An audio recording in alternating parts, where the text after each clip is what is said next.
আসসালামু আলাইকুম ভিউয়ার্স, আমি ফাতেমা মনি বলছি। সবাই কেমন আছেন? আশা করি সবাই আল্লাহর রহমতে ভালো আছেন। আমিও আলহামদুলিল্লাহ ভালো আছি। সকাল সকাল দেখেন কি সুন্দর সবুজ আমাদের জানলা দিয়ে দেখা যায়। এটা আমাদের ঘরের পিছনে ট্যাঙ্কির পানি ভরে পড়তেছে। আমার আম্মু সকালবেলা ট্যাঙ্কি ভরছে। আমরা রাত্রেবেলা যেহেতু আসছি, আম্মু এর জন্য ভরে রাখে সবসময়। এখানে অনেক গাছপালা হয়ে বসে মানে একদম জঙ্গল হয়ে রয়েছে। আর আমার ছেলেগুলো দেখে খুশি হইতেছে জানলা দিকে, কারণ পানি পড়তেছে, শব্দ হচ্ছে তো অনেক খুশি। আমি এখন নাস্তা খেয়ে যে এখন আমাদের রুমটা গুছাবো, কীরকম হয়ে রয়েছে। কালকে রাত্রে আসছে, খালি বিছানা গুছাইয়া শুয়ে পড়ছি খাবার টাবার তোর খেয়ে। এখন আমি সব কিছু গুছাবো, ঘর ঝাড়ছিলাম, এত মাকড়সা হয়েছে ঘরের মধ্যে, জাল বুনে রয়েছে, কী করবো। এর জন্য সব কিছু গুছাইতেছি, যেগুলো সব কিছু খুলে ফেলবো, পরিষ্কার করে ফেলবো। মানে দুইটা রুমে জায়গা নাই আমাদের। তো দেখেন আমার ভাই এবার কী করতেছে, আমি কী করে গুছাইতেছে। আম্মুকে যা তো যায় দেখ কী করে, কারণ ও তো আবার ওই যে কী করতেছে দেখতেছি, এর জন্য আসতেছি। এটা আমাদের ওই যে ওইটা ইউসুফ, তুই গাছ উঠোস কে? হ্যাঁ, খাটিতে যাইস না, পিঁপড়া কামড় দিব।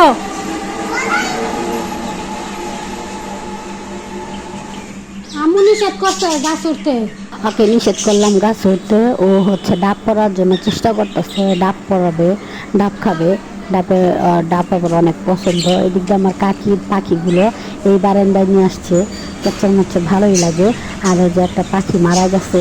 আর আমার ছেলে দেখেন, ছেলের কাজ এখানে বাইকটা এনে ফেলে দিছে। আমি রুমে নিয়ে যাচ্ছি, কারণ ঘরে কাজ করতেছি, কাজ তো শেষ করতে হবে, ছোট মানুষ তো। ঘর ঝাড়া দিয়ে ঘর পরিষ্কার করে এই যারা খেলতেছে, মানে আমি উপরে দিয়ে মাকড়সা টাকড়সা পরিষ্কার করছি, এই যে ওরা খেলতেছে। আয়সা, এটা খাদিজা আর আব্দুর রহমান, দুজন মিলে খেলতেছে। যে কবিতা বলতেছে, আমাদের খাদু অনেক সুন্দর করে কবিতা বলে, মাশাল্লাহ। আয়সা নাই এখানে, আয়সা থাকলেও ভালো হইতো, কারণ আয়সাকে ওরা মিস করতেছে। যাই হোক, আমি আব্দুর রহমানের জন্য একটু রান্না করব। আম্মু তো রান্না করছেই।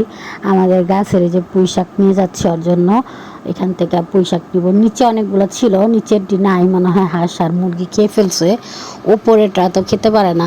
যাই হোক, আমি এখান থেকে পুঁই শাকগুলো নিতেছি সুন্দর। আমি একবার যখন ছিলাম এটা ঝুলাই দিয়ে গেছিলাম, তখন একটা ডাল ছিল, আর এখন মাশাল্লাহ কতগুলো ডাল হয়েছে। বেশি নেইনি, কয়েকটা পাতা নিছি, লবণ দিয়ে একটু হালকা সিদ্ধ দিছি, কারণ একটু শাক থাকলে ভালো হয়, একটু শাক ভাজি। পরে আমি এগুলো নিয়ে যাচ্ছি, এগুলোরে কি করব, এখন ধুয়ে সুন্দর করে রোদ দিয়ে দেবো, চুলায় দিয়ে দেবো। আর দেখেন আমাদের তুলসী গাছ কত সুন্দর, অনেকগুলো তুলসী গাছ ছিল। আমাদের তুলসী গাছগুলো উঠায় দেয়, যে আমি ধুইতেছি, কি সুন্দর করে পানি আসতেছে। এখানে পানিগুলো এত ঠান্ডা, পাতাল থেকে আসে তো অনেক ঠান্ডা, ফ্রিজের পানি খাওয়ার প্রয়োজন হয় না। যাই হোক, যে আমি চুলায় বসাই দিলাম, হয়ে যাবে তাড়াতাড়ি, সময় লাগবে না। তারপরে আমার আম্মু বলতেছে কি করো, ওই যে আমার মামাতো বোন ওর বটিটা খুঁজতেছি।